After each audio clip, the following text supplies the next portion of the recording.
Well, hello once again, and welcome to another edition of Pod of the Gaps, the podcast that aims to engage cultural issues and challenging questions of the day from a fresh Christian perspective, with a bit of wit and banter there to season the wisdom and hopefully the insight. I'm Andy Bannister, and as ever, I am joined by my friends, partners in crime. You can decide what the best description for them is Michael Otts and Aaron Edwards. Michael, Aaron, how are you lads doing today? We're in mourning, Andy. How could you even need to ask how we're doing? We're in mourning for the fact that football did not come home as it was supposed to. Well, that's right. So, yeah, Michael, are you also grieving? Yeah, I mean, obviously you're north of the border, Andy, so there was probably great celebrations on Sunday night at about 11 p.m. in Scotland. But yes, down here, a great sense of national sadness, I'm afraid, pervades the atmosphere.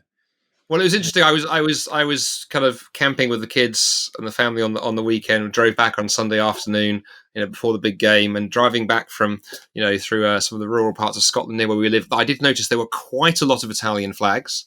There were a smaller number of English flags. At least one or two may have been on fire. That may be my imagination. But yes, alas, football didn't go home. It went to Rome, right? I know. I was eating pizza whilst watching the match, and I drank an Italian beer. It's your fault. It's all your fault. Yeah. Look at that. Yeah. What do you expect? I know. I did have to say, it was quite funny when I was watching the semi-final. We had to watch the semi-final on ITV because BBC didn't have the rights for that particular semi-final. And clearly the ITV commentators have been told at the end, kind of as it looked like England were going to go through, do all you can to try and get people to watch the final on ITV, because you had a choice, didn't you, BBC or ITV? Yeah. And so they were saying things like, don't change anything. We've obviously, it's good luck with what you've done in the semi-final. So, make sure you sit in the same chair, watch the same channel, all the rest of it. And the commentary was so horrifically bad, actually, by the end. I thought there was no reason why I'd ever watch ITV if I had a choice. But, I actually have to say, I like the punditry on ITV better because they're a bit edgier. They're they're a bit too conservative on BBC. I feel like they still have this element of needing to say the right thing. And I think you got Roy Keane, who's an aggressive Irish player who literally just says whatever he thinks, which is a lot more fun. You have to put up with the adverts, don't you? And then you got the commentary. Sometimes a little bit more exciting too. But anyway, they don't feel any sense of like we have to say the right thing. There was a bit as well just before the end when they were about to win, and the commentator, getting a bit carried away, said, "Do whatever you want tonight, kids. Stay up, go out, break the rules, do whatever you want." And obviously someone had then whispered in his earpiece that may be not the most appropriate thing to tell everyone in the country at that moment in time. And so he said, anything you want. Yeah. He literally was like saying, "I'm overriding all parental authority right now." And government guidelines, COVID restrictions and the rest. Love it. Yeah. And I have to say, as a non, if you're listening to this and you're thinking, can they get on with the show? Because I'm not a football fan, I share your pain. I mean, rather than watch the football on Sunday night, I just watched International Pan Wrestling live from Cleethorpes. So a much underrated sport.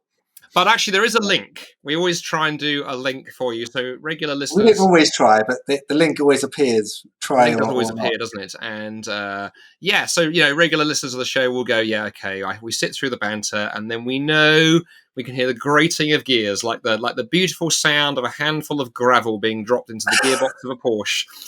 The gears are changed, and the topic comes. And so the topic we want to talk about today is the whole topic of race and racism and the racialization of politics, and some not lightweight themes. But there is, of course, a link, because when the football match ended on Sunday night, when the Euros ended, and there was all the celebration, the Italians were doing the kind of things they do.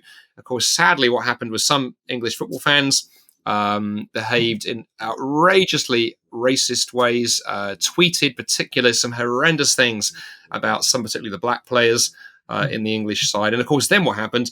That whole story went nuts. That was the main press story and a lot of the news sources on the Monday was not, the fact that it's very sad that England lost this tournament, but was, look at how bad a society we are and look at the racism. So we thought it would be hugely important to do a show looking at some of the themes here. I'm very conscious that, there are so many things we could talk about here. Probably we're not going to talk so much on this podcast about, why racism is wrong and so forth. We take that as a given. We've covered some of that stuff on the show in the past about, the fact that particularly the underpinning I think the Bible gives to human rights and justice and dignity, and why racism is just completely antithetical to that.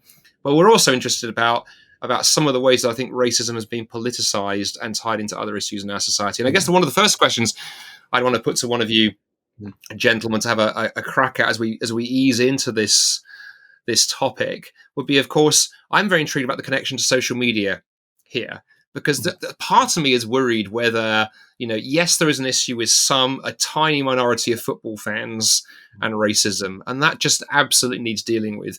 But I felt very sad on Monday for all the football fans. I have many, many friends who are committed football fans who are not racist in one iota, but they've been labeled with this potentially because of what a few idiots did. But then the way that social media amplified that, in the past, if you were an idiot, you were an idiot and it was over. Now you're an idiot. The picture goes on Twitter, it gets magnified. The BBC ran a story on it, and that's the next day's news. So to what extent is social media caught up in some of this and the way that things are reported is my first question, to maybe we could kick around like football, kick around.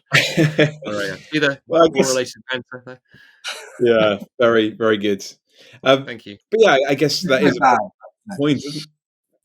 Sorry, Aaron. No, I was just saying it's very bad. You can't say it's a very good if it's a bad pun. Actually, no, that will encourage him, and he'll be feeling like it will encourage me. This is true. Then he'll be a victim, though. You see. Oh, but let's not get into that. Right. So we can kick into touch, but that would be the wrong kind of sporting metaphor. So there we go.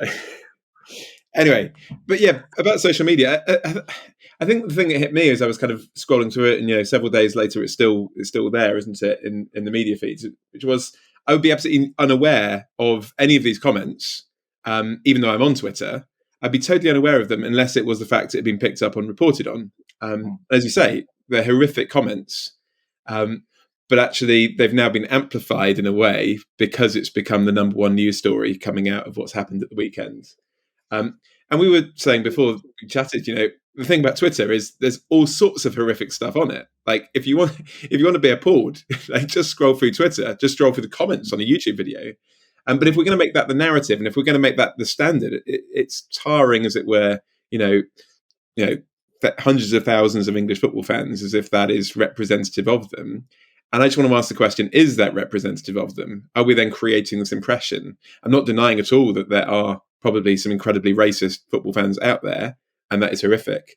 But by reporting it in the way that we do, have we kind of generated a story that's made it worse than it has and made it a bigger thing than it should have been? Yeah, I think, Michael, I completely agree with that. I think the issue is that obviously there's racists in every country is supported, and the media plays a huge part in what we decide to accentuate and what we decide to minimise and not talk about. What makes the headlines? I think in relation to the the Euro 2020 final, the weird Euro 2020 final, which took place in 2021, and you might be listening to this in 2022. Who knows? So it's even more confusing. But the fact that the three guys happened to be black who missed, and the kind of idiotic comments that came up about that, I think there's even a sense in which those comments are reflective of a reaction against some of the way in which we overhype race issues, especially in this country. Now, we've got to be careful. We're going to get into this a little bit more about how it's different in different kind of cultural contexts, how we talk about this. But it's certainly the way in which we view things racially. That's not the first time like a black player has missed a penalty. But because of the narrative, for England that is, I mean, most English players miss penalties at one time or another. It's part of our national identity. But the fact that people have made a racial connection, even stupidly, nonchalantly, idiotically, I don't think they would have done that had it not been, firstly, the social media, we hadn't sort of hyped this issue to the extent that we see things through the lens of race, whereas we wouldn't have done in previously. Like, no one was saying this when, I don't know, Paul Ince missed his penalty. in 1998. I think Ashley Young missed a penalty in Euro 2012. And I think Ashley Young's was a decisive penalty. So it was kind of like, you think that it wasn't that we had to see it through that lens. I don't think people made any comments about it at the time. But now we're in this kind of moment, historically, where we're seeing everything through this lens. I think that's the problem. So there's that. There's also a sense in which, as you say, Andy, the social media the way in which it accentuates certain things. There was also footage online which looked absolutely horrendous of white fans beating people up inside Wembley Stadium. And I was like, oh my gosh, this is just awful. We've got to really, we really do have to kind of speak about the atrocities of kind of racism and just brutality and violence where we see it, as much as we want to have a go at the problems of the narrativizing. But that was reported wrong. Like, these people looked like they were just racist thugs inside the stadium, beating up, like kicking an Asian in who was on the floor. This Asian guy on the floor, they're kind of kicking him in. And there's a very prominent American scholar who talks a lot about race in New York, who tweeted this and spoke about it and said, look, why would we even want football to take off in the US when the English fans are capable of this kind of disgusting, abhorrent, racist behavior? And the funny thing about it was, that wasn't, it was stupid of these fans to be doing this, but they were sort of carrying out this weird vigilante behavior, because they were actually kicking in and pushing anyone of any race, because they were kicking in the people who ran into the stadium and kind of forced their way through the barriers. So we certainly I wouldn't condone what they're doing. It's ridiculous what they were doing. But it was presented as a racial attack upon this Asian guy who was there, who was one of many people who kind of, unlawfully broken into the stadium. But that didn't matter because it didn't fit the narrative. And I was just thinking, wow, we don't need to go to town on that kind of stuff, because it doesn't really matter either way, how we defend the acts of certain, or how certain acts are represented there. But I do think it shows something, doesn't it? It indicates the narrative thing, the fact that what fits the narrative, we're going to tell you about that. If it doesn't, we're just going to minimize it or not talk about it. And it just ends up in a kind of post-truth culture, which is what we've been living in for a few years now. There's a lot to chew on there, particularly as you said there, Aaron, that connection to kind of post-truth. I was also struck by the fact that, and this connects to perhaps a couple of other episodes we've done in the past, that's the way that social media behaves fascinates me, because on the one hand, during the COVID pandemic, that's been the phenomenon that many of us who've tried to occasionally tweet links to not crazy conspiracy theories, but well-credentialed scientists taking a different view to the mainstream. For example, the Centre for Evidence-Based Medicine folks in Oxford, who have been questioning some of the lockdown stuff here in the UK. You tweet that, and it's amazing how quickly the algorithm at Twitter, they take you down. You're gone. That tweet is down the memory hole. But yet the tech lords at Twitter don't seem to be able to write an algorithm that, if somebody refers to Marcus Rashford and uses the N-word as a racial slur, to me that shouldn't be at all difficult to have the algorithms go, now that tweet is gone. But no, apparently that wasn't the case. So I find it fascinating the way that social media, feel their ability, feel the need to exercise their power to police certain parts of discourse, but elsewhere stand back. And the cynic would say that, we forget that behind social media, all the social media giants really want is eyeballs. They don't care whether it's good news, bad news, hateful, peaceful. If it brings eyeballs in, their business model is they want your attention. That's what's being traded in. Not what is right or good or noble, which is interesting, right? Because the Bible tells us Christians those things. But look, another question I wanted to throw out, which leads off what you said there, Aaron. I was very struck by when I watched the highlights of the game. I'm not a football fan, but I watched the news, so I wanted to see what happened. And that, when particularly that last young guy, is it Saka? Saka is the last. Saka, thank you. I'm not a football fan, so I am dragging it from my memory. Look at you, Andy. It's racist because you don't know his name. That's what it is. There we go. I could picture him, but I couldn't remember the chap's name. But I say I am not a football fan in any shape or form. When I saw him take the penalty, I felt really guilty, because the first thought that went through my head was, oh, well, I guess they put him there because they were trying to create the story, young black British player, wins the Euros. He's been chosen for the diversity lineup of those taking penalties, not for his skill. And then I felt very guilty for that. And then I found myself reflecting, actually, it's notable now when I'm watching, say, a TV show or a movie, and say a black actor appears, there's that little voice at the back of your head now. Oh, they're there because this show needs diversity, and they need 3 Asian actors, 2 black actors, 1 gay actor, whatever. Whereas 20 years ago, whatever, I remember watching, some of my favorite films have got by today's days quite a diverse cast, but that didn't occur to me. So, one of my favorite movies of all time, Shawshank Redemption, Morgan Freeman, one of the lead characters in there, spectacular. I can't remember if he won an Oscar. He should have done, because it's an amazing performance. But you didn't watch that film going, oh yeah, Morgan's cast, because they wanted a black actor. It was just Morgan Freeman. And to this day, he's one of my favorite actors. He's not one of my favorite black actors. He's one of my favorite actors, full stop. But how have we gone from that time? Or am I right in going that we've somehow changed from, we see people for the ability they bring to the game, or their ability as an actor on the screen, to, okay, actually now, their immutable characteristic, their race or their gender or whatever, becomes, a controlling part of why they are there. Am I being overly cynical, or is this an issue?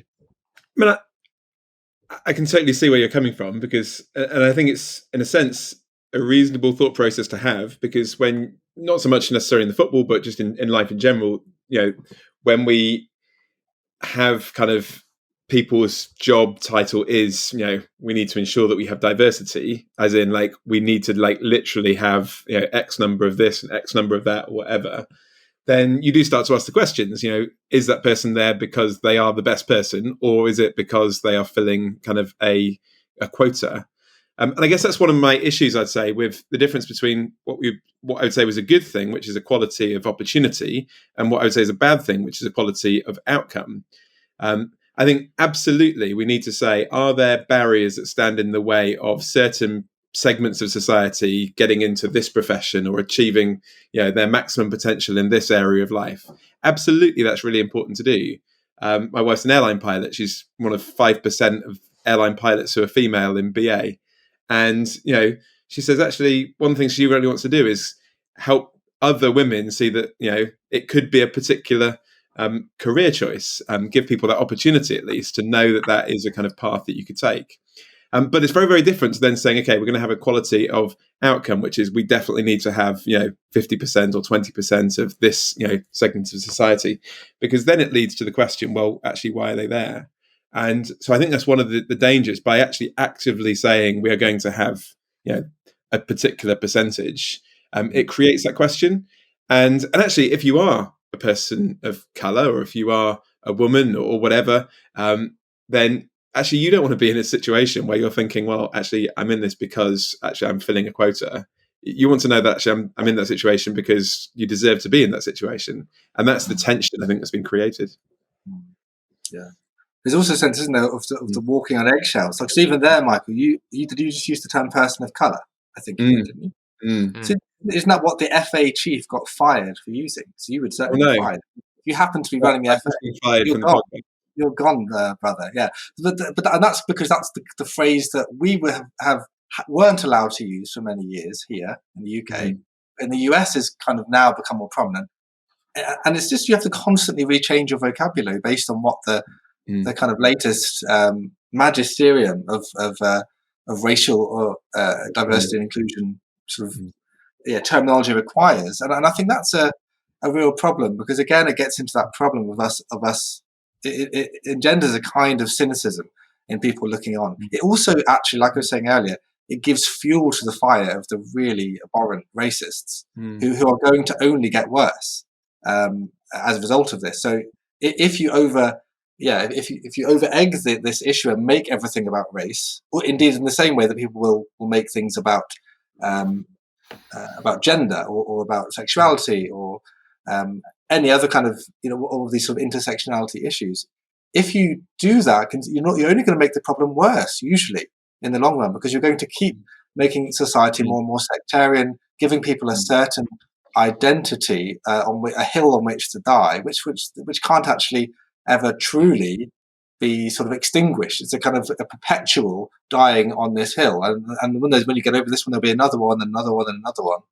And so it's very, very difficult. But it doesn't help the problem at all So yeah, we do look at these things cynically through this lens, and it causes all sorts of other issues. One tiny other thing, just to close off the sport link we're talking about. Obviously, another thing we've talked about is taking the knee in culture recently. This process of of identifying with the Black Lives Matter symbol within sport, and there's obviously various hoo-has about which teams or players choose to do that and which don't. Some England fans booing England when they did that, and then of course even some politicians speaking out and saying this is just a gesture, which is actually not very helpful. And then football players responding, saying actually that's making the problem worse. And so it's really difficult because you can't question certain things because there's these new sort of ideological foundations we've been told are now absolutely sacrosanct, and you can't touch them or question them. And as soon as you do, then you're showing that you're racist, this kind of thing. So it's a real problem because you would never, for example, say, so basically, if you don't take the knee, the issue is you must be racist. If you oppose taking the or ask questions, you must be racist. And they say it's not a political thing. We're not identifying with Black Lives Matter as an organization. It's just a show of solidarity. Why don't you just do it? And you think, well, it's just not that simple, is it? Because you would never do that for like a Nazi salute. Oh, I'm not really a Nazi. I'm just sort of identifying with the kind of good things that the Nazis have brought us in 1930s Germany, bringing us out of the Depression, bringing economic prosperity, supporting the family culture and things like this. It's nothing to do with supporting the party. I'm just sort of showing solidarity for the kind of good in our nation and trying to not cause trouble. Inevitably, any ideology, left or right, is going to cause these kinds of issues. And if you don't allow individual conscience to question things, it really, really does become very difficult, and it does put a strain on things, and it creates a more totalitarian culture. However much we might overuse that term, we did a whole episode on this, of course, several episodes ago. But yeah, I think that's part of the issue, that we aren't allowed to talk about things when we do ask questions of some of these sort of diversity quotas, or the way that, as you say, Andy, we've narrativized things in a certain way. It breeds cynicism, and then you can't even voice that without being a part of the problem.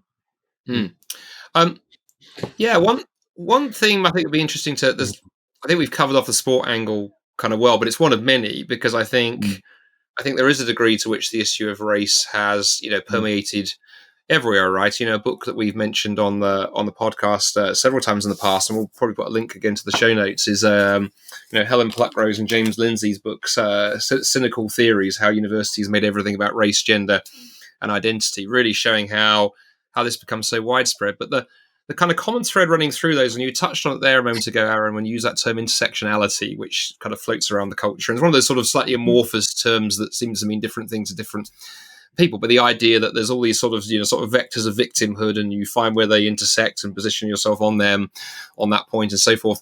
But it's the idea that victimhood is a thing that we all want to attain, right? To go, if you can embrace that identity of victimhood, maybe it's because of race, because of something you've experienced, either you yourself have experienced racism or your community has in the past. Or if it's not that, then if you're a woman, you can obviously, there's a whole feminist piece.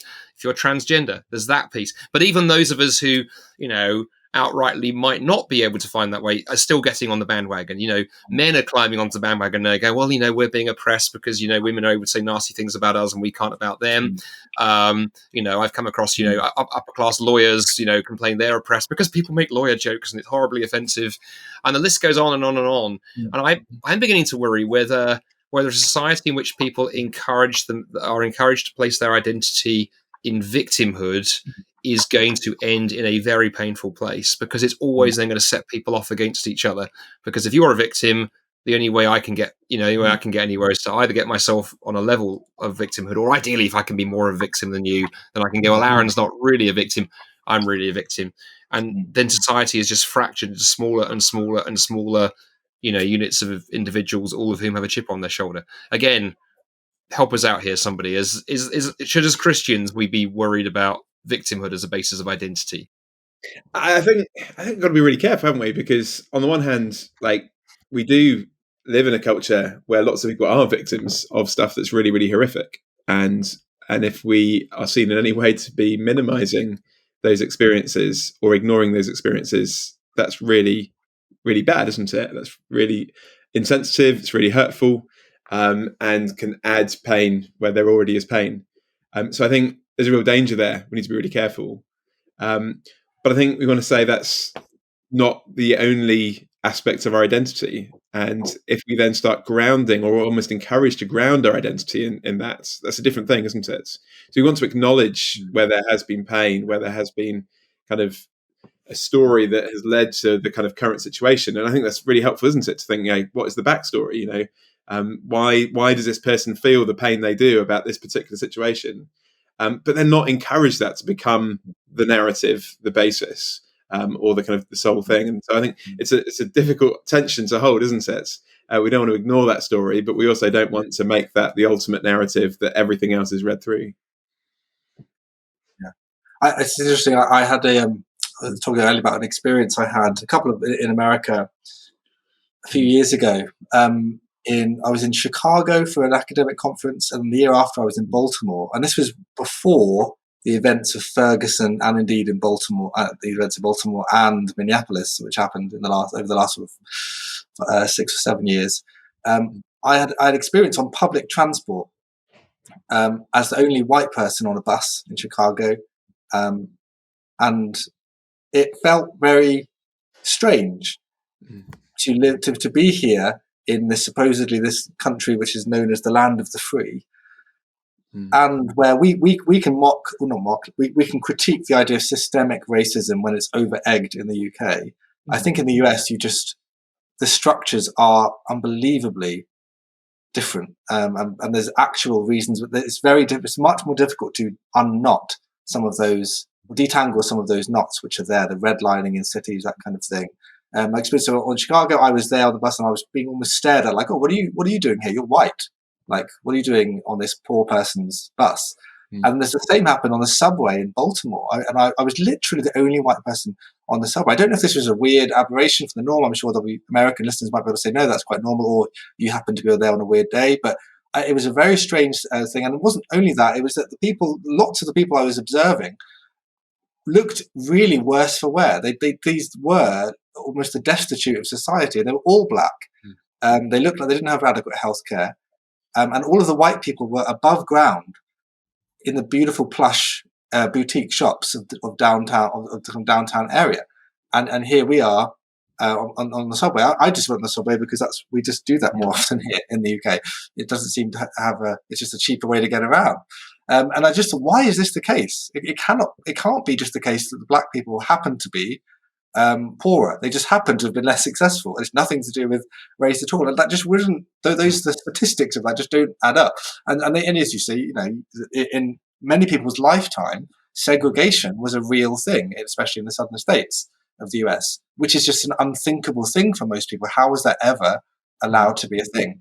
Segregation. And you go back even further, how was slavery ever allowed to be a thing? So clearly there was a very slower moving progression away from the racist structures in the US society, and many of them do still exist today. So I do think the way we talk about systemic injustices is problematic, but it depends on the context you're in, of course. And I think we in the UK like to ape the things that are going on in the US because we are sort of vassals of the empire in a way.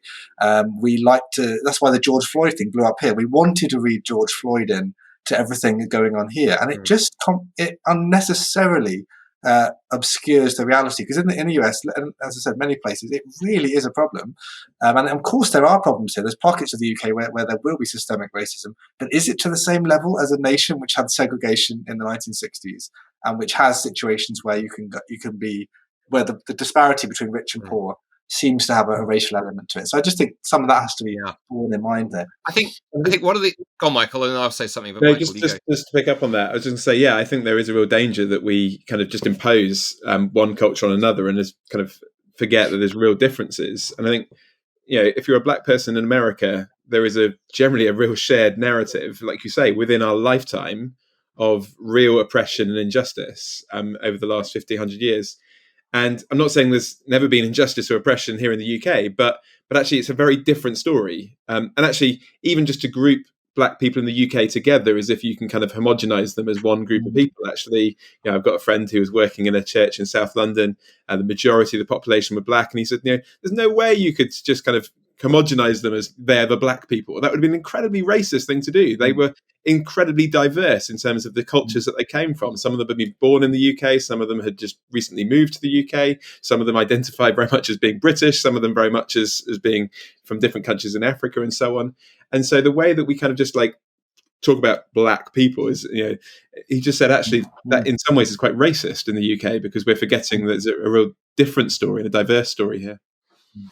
Well, I was going to say, and I think that links quite well to something I wanted to throw into the mix too. The other thing I found intriguing watching this kind of story unfold over the last, not just the last week or so, but obviously the kind of the sort of tendency to see everything through the lens of race has been going on here for a while now. There's a couple of things I think is interesting. One is again back to social media, because of course social media geographically flattens something that, the George Floyd thing is a very good example. Absolute tragedy, and police officers now face justice. But that happened in the States. But because it took off on social media and tweets know no geographical boundaries, suddenly you've got people getting very angry about it here. Whereas, it's very sad, but I'm actually more angry about some injustice that's happened down the street in my local town, or I should be potentially, because that's something that affects my community. I can do something about. Is the first thing. But then the other thing that intrigues me is I don't know the right word for this, so maybe I've got to find a language, but I'm always thinking of the kind of reverse racism that goes on. And you touched on it there, Michael, that we lump people together. One example might be, we touched on this in last week's episode, looking at episode before last, looking at how to destroy denomination, and the way that certain denominations here in the West that want to appear progressive suddenly get quite embarrassed about the fact that people in other parts of the world don't believe as they do in the West, and so we ignore them. Witness in that case the Methodists on redefining marriage. They didn't invite the Africans to that theological discussion because, bless them, they're not sophisticated enough. But that never gets called out for the racism that it is. And then there's this tendency by some sort of political camps, I think here in the West, to sort of assume they own ethnic minorities. So I have friends who are conservative voting and leaning, who are black, who tell me the vitriol they get sometimes from their own sort of community, because it's assumed, well, if you're black and British, you're obviously voting Labour. Well, actually, I don't vote Labour. My friend would say I vote Conservative. I'm small conservative. Oh well, but surely as an ethnic minority, you should be part of our tribe. And that tendency to try and use race to corral people for political ends. That worries me too, because that's not coming out of a concern for justice. We saw it in recent elections here, didn't we, in the UK, up in I forget what that by-election was, up in the north somewhere, where Labour particularly played the race card. In that case, try and get all the Muslim community to vote for them, not really caring about the issues of what it means to be Asian in the inner cities, but going, if we play the right language here, we can get this lot as a tribe vote for us. And that's notice they don't use the sort of anti-LGBT agenda to help get the Muslims on board. Funnily enough, Labour's views on LGBT were very much played down in that election. I can't conceivably think why that would be. It's interesting, like in the American presidential election, was Biden quoted as saying, if you vote Republican, you're not really black? Yes. It was Biden, wasn't it? And just that kind of sense of to be black therefore means to agree to a certain kind of political kind of agenda. It's interesting, actually, when Black Lives Matter really took off last year, I chatted to a couple of friends of mine who are black and just chatted to them about their kind of reflections on it and what they were thinking in terms of how that had kind of developed over here. And one of them just said something very, very interesting. He said, well, do you remember when it last became a big thing? And I said, well, no, not particularly, in terms of which year. And he says, well, it was 4 years ago. What's happening this year that happened 4 years ago? And it took me a moment to think. And then I realized, well, of course, it's an American presidential election. He says, this issue becomes politicized by the left in America, particularly, as a vote winner. And you think, you're using people, basically. You're using a very genuinely huge issue to basically make a political or try to win a political argument. And you think, be really careful, as you say, Andy, that we're actually kind of reverse racism. We're actually using people to our own ends.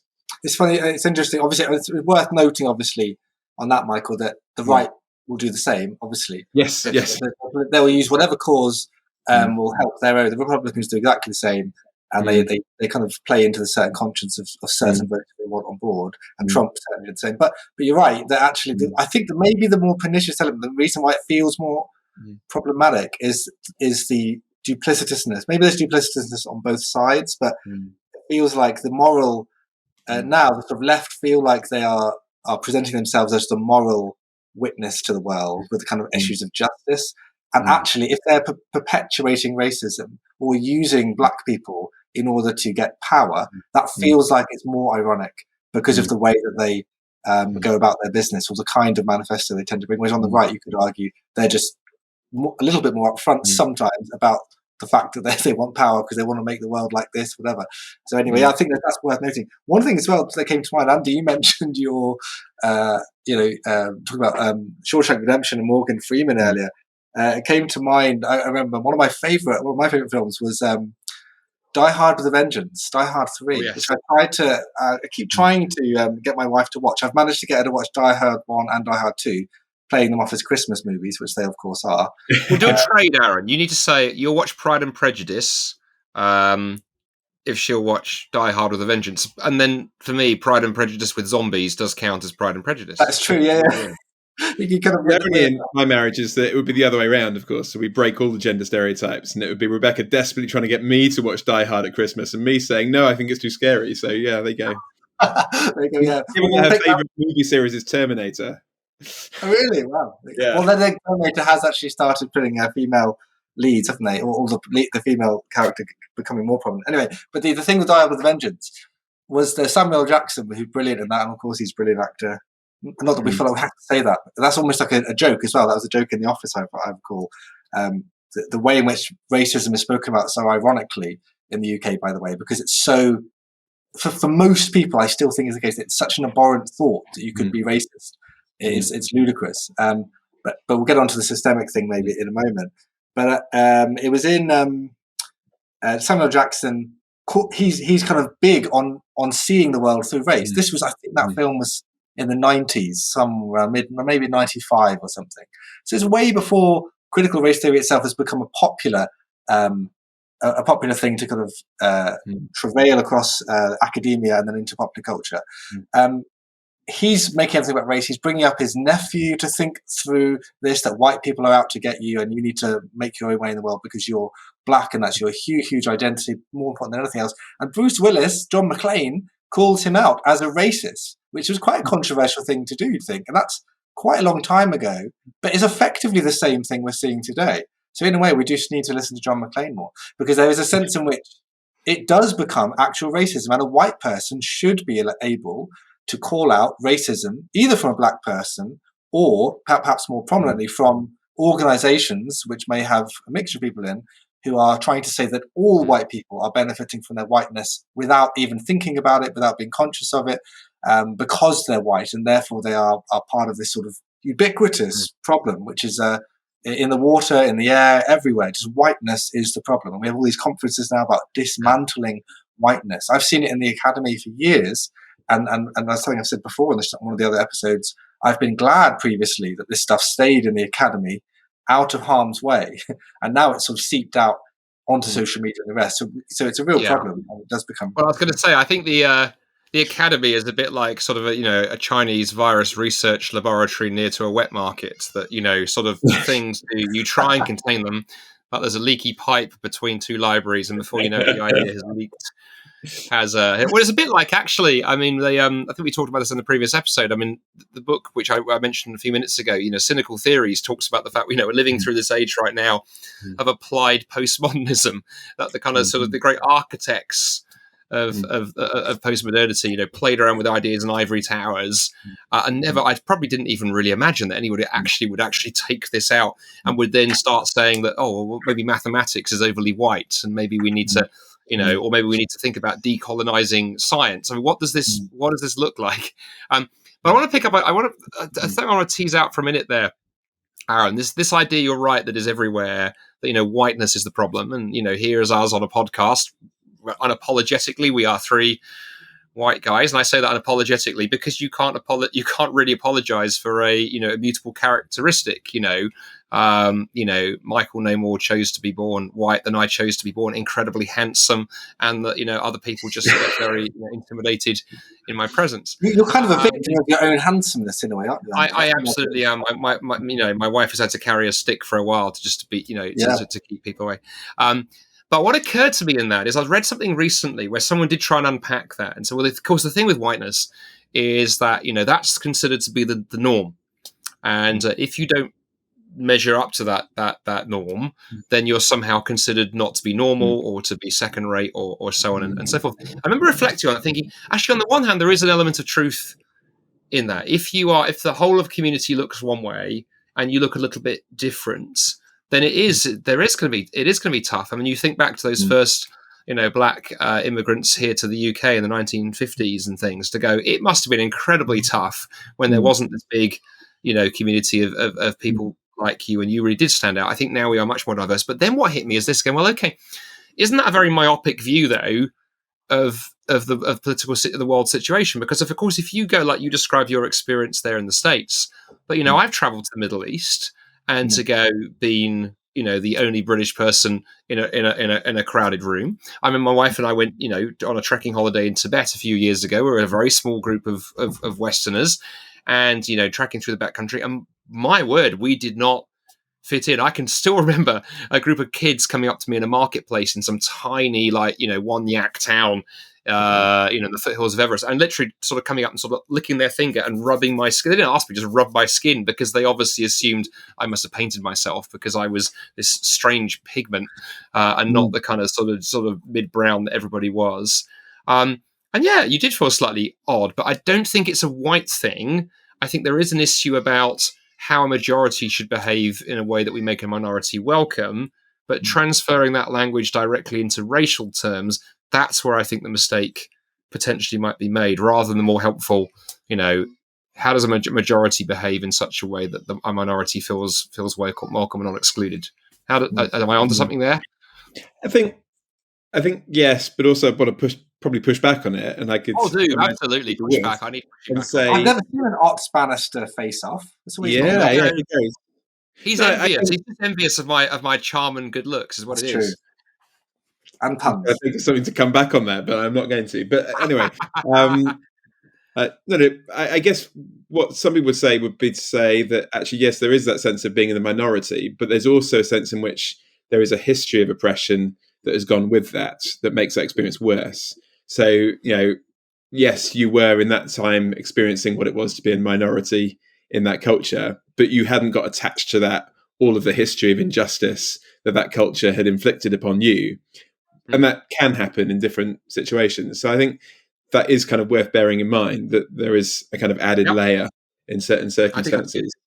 And I think what I'd also want to say is that actually, while we're very, very aware of the horrific evils that were done, say, in the transatlantic slave trade, like the horrific evils of slavery are far greater than just that. And so often we only see like one particular injustice through history. And we can forget that actually there have been horrific injustices committed by different races upon different races. And it is certainly not just white on black. It can be all sorts of different mixtures and varieties. Yeah. That's where I wanted to go, actually, and sort of connect to perhaps a last area in our last few minutes to think about. Yeah, you're right. I think that probably would be the difference with that example I gave. But to expand it, I travel a lot across before COVID, quite a lot across the Middle East, because my specialty is Islam. And to go, the fact is, there was, as well as the West African slave trade run by Europeans, there was the East African slave trade run by Muslims. Millions taken into slavery that way. And in fact, racism arguably is baked into Islam. Muhammad owned slaves. And in fact, across the Middle East, the colloquial term, the common term often used in Arabic for an African person is the word abd in Arabic, which means slave. So that's deeply baked in. And of course, if you go to China, look at the way that China has behaved to the Tibetan people, to go, my word, that's not cultural appropriation, that's cultural obliteration. And I think you're right. Wherever we look, we see this. And so I suppose the question I'd like to talk about in the last few minutes is, it looks like racism is pretty endemic, actually. It's very easy to point to examples in one's own culture. It gets a bit more problematic when you bring the camera lens out and go, oh, struth. Actually, it looks like human beings have this terrible habit of ganging up on those who look different, and sometimes it's white on black, sometimes it's brown on black, sometimes it's black on black. I mean, you can't limit it to just one axis. How the heck do we get beyond this? Because as Christians, we've obviously done a lot of diagnosing of the problem and talking about the problem over the last 40 minutes, but we want to push beyond that. How do we change this? Does it just require enough, lectures by, on white fragility, or enough hashtags, or something is going to solve this? How do you actually begin to remove the racism from a person's heart, or a person, or a culture? Can I just jump in before I'll set Michael up for a gospel. Set Michael up for the smash. goal. A gospel slam or something as the evangelist. So work on your sermon as I'm talking, Michael. But I'll just say I want to mention a couple of things. You mentioned white fragility, Andy, and just to sort of not necessarily to re-diagnose, but just to say a couple more things in lieu of that. And then I'll mention something about the way the gospel is even spoken of, which is sometimes problematic. So obviously the book you mentioned there, White Fragility, by, is it Robin DiAngelo? I think that's been like a massive bestseller. It's influenced loads and loads of people, loads of policymakers. It's influenced the way that unconscious bias theory is brought out across loads of institutions that I've kind of had to go through that kind of training in inverted commas, and now it's being critiqued, which is kind of helpful. But one of the really scary things about that book, which is that white fragility is kind of the concept of white people like us, by the way, defending ourselves against the charge of racism, systemic racism. We're not conscious of it, we might be, but that's part of the problem. You're not conscious of it, and that's why you're racist. That's why you're kind of part of it. Because if you really knew the depth of the problem, if you really knew your privilege for being white, you would sort of know, and you'd want to repent. And so we need to show you, we need to bring you to enlightenment on this. And she said one of the Robin DiAngelo says one of the behaviors associated with white fragility is rational argument. This is an actual argument that's made in the book. Rational argument is a typical way a white person responds to being accused of racism. And it beggars belief to think that people actually put this in books and write about it. And academics use rational arguments to say that rational argument is a behavior.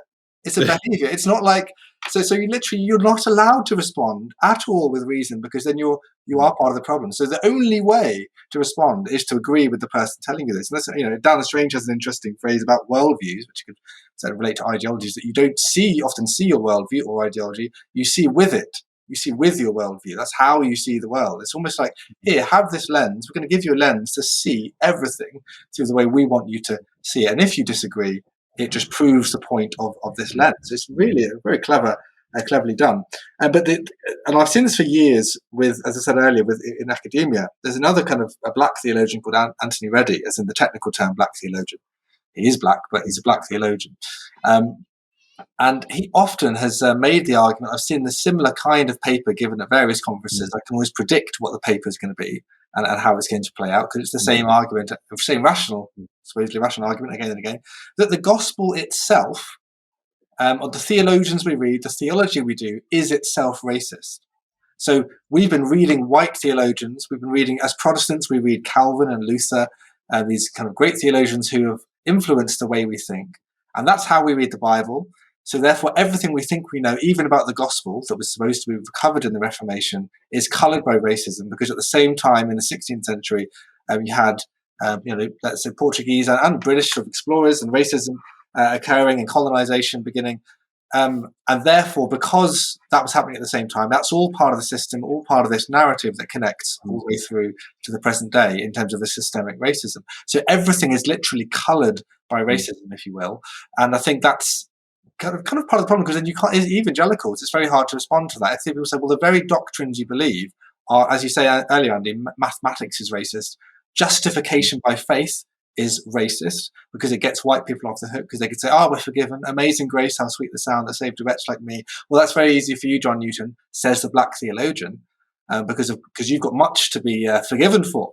The poor black victim who's a slave hasn't done committed as much sin as you have, so it's easy for you to sing Amazing Grace, because you then don't have to pay restitution for all of the terrible sins of whiteness. So there's things there where really this is such a big gospel issue, which is why we need to talk about it. So anyway, that's my kind of last thing to say on the diagnosis side.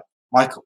No, and just on that, I was thinking there's a kind of profound irony that one of the people who's influenced, European theology for a long period of time has been Augustine, who certainly wasn't, a white European. But that's just by the by. I think, and we do need to wrap up in a second. Andy is going to be walking out the door and closing down our podcast. He just showed us a whiteboard of the time he has to stop, but it is a whiteboard. Speaking in 4 minutes' time. But when things kind of really kicked off last year, I read a number of books, both by people who are Christians, people who were not Christians, people who had different kind of political views on it. One book was by a guy called Tom Tarrance, who I'd had the privilege of meeting a few years ago, who had been one of the most incredibly racist people you would ever have met. So he was living in America. He was on America's kind of most wanted list.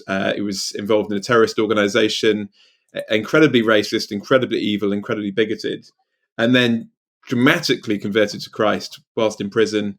And then his whole life turned around. So suddenly he is seen for doing so much good in prison that he's finally released and works to bring about reconciliation and incredible stuff. It was an amazingly moving story of the difference the gospel can make. But I also read another book at the same time, and I'm going to get her name probably pronounced wrong, but Ijeoma Olu. And I was recommended that I should read this book, So You Want to Talk About Race. And it's fascinating because I was reading through it and there was a number of things that I kind of disagreed with, but there's one particularly interesting thing that she said in that book. And she said, this book will not tell you how to get unabashed racists to love people of color. I am not a magician. And so what she was really trying to do in the book is say, well, how do we dismantle systemic kind of injustices and so on? Now, I'm not saying that's not an important thing to do, but I thought, what an interesting acknowledgement. She recognized that she couldn't, in a book, try and get someone who was a racist to stop being a racist. We can try and change structures and systems, but we can't change people's hearts. She says, I'm not a magician.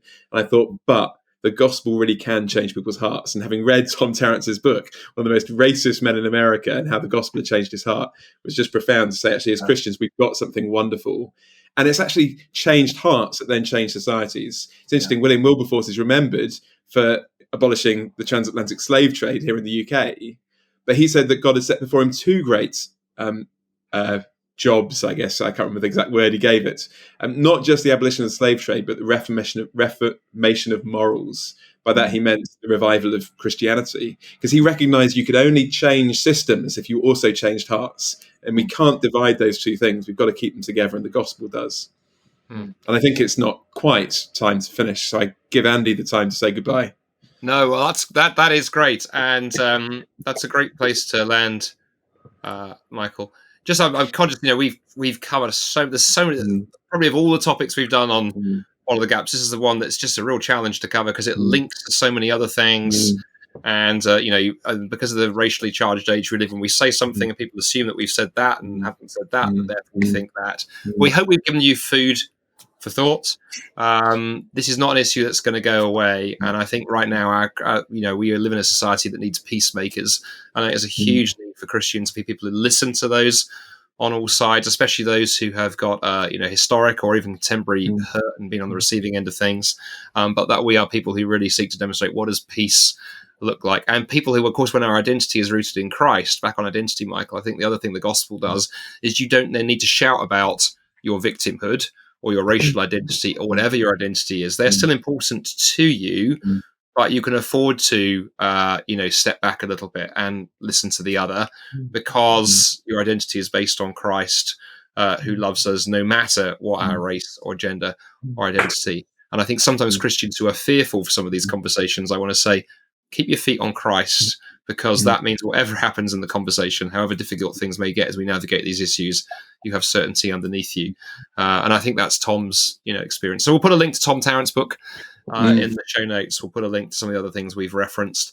We hope you found this helpful. Hope it's given you food for thought. We don't claim to have all the answers, but we hope to provoke you to think and explore and dig into these topics. And I hope you come away from Follow the Gaps going, actually, the Christian faith has so much to say to some of these big issues of the day. But it's been a pleasure spending 54 minutes with you. So from myself and Michael and Aaron, it's goodbye for now, and we will be with you again in a week or two, where we'll take another tough issue and kick it around on Follow the Gaps. Thanks for listening.